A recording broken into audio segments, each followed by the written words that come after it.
Yes, hello. Welcome everyone to our third session of this mask detection model, um, where we are going to look at a few concepts,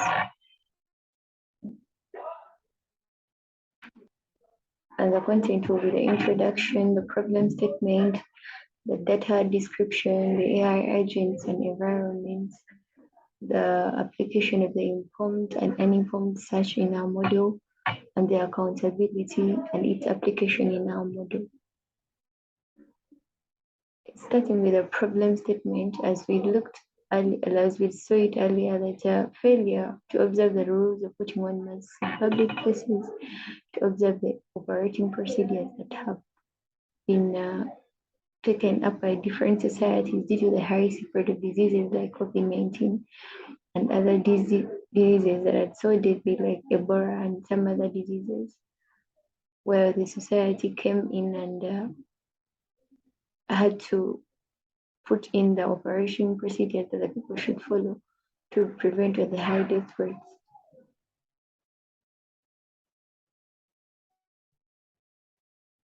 The data set description, as we saw our data set earlier, it was composed of the images that were extracted from the face mask detection data set by Luxel, and we had 7,553 images, of which 3,725 had masks and within the label of masks, and the rest of them didn't have masks. Since the model is about checking people with masks and those without masks, and it's the main reason to why we are looking at this model.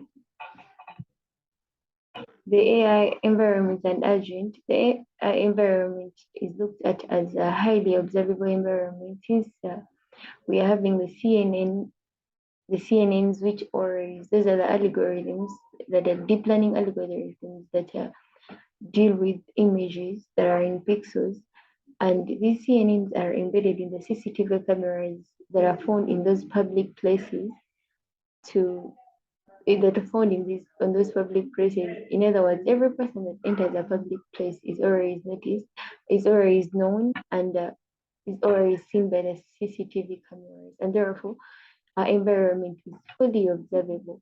The environment is also stochastic.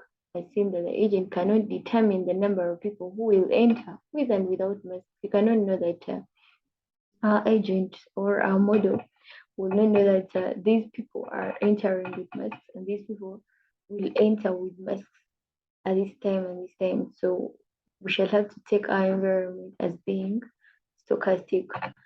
Then the AI agents are CCTV cameras that have neural networks in them, and those neural networks are the CNNs I seen earlier, which always deal with data that is in pixel form.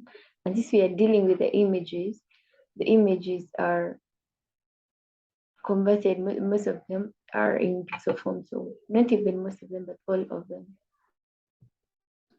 How informed and uninformed search can be applied in this project? When data is being trained in a model, we use the uninformed search since our model does not know that data like before it is just being trained. So we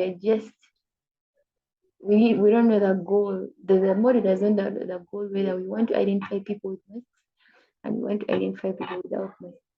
In that case, we shall have to take it as an informed search since the model doesn't know which goal it's really targeting to.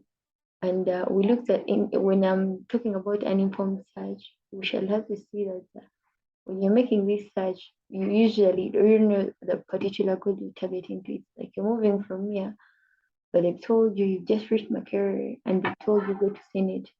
You really don't know where Senate is. You just um, walk around without knowing where Senate is, but you just use the guessing form or by reading the names of the buildings and all that. So this is also an example of an informed search in our model. I think I've brought it in such a way that to explain it better. So the informed search, we shall have, after we've already trained our model with the images, so the model knows that this and this person is not putting on a mask. This person is putting on a mask. And for that case, our model is already trained. It knows the particular goal it's targeting. In case we test our model with a snap of a person who's putting on a mask, of course it knows is already having data categorized that these and these people, or that these images that look like this are putting on masks, and these images that are not are putting on like this are not putting on masks, and therefore I will refer to that as uh, an informed search, since the model is knowing which goal it's particularly targeting. Then accountability.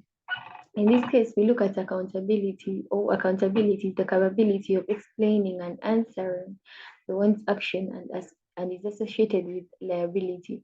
So in this case, I will give an example, like in this case of face mask detection model. When a machine fails to recognize a person putting on a mask, just in case, who will be accountable for that? Will it be me, the person who made the hardware and the software? Will it be the machine, the actuators, and the sensors? So that's where accountability comes from. And how have we ensured accountability in our model?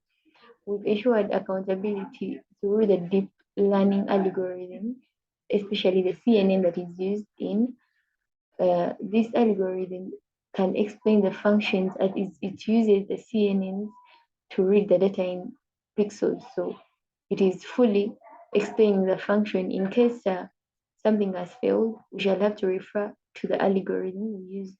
So it's accountable for that.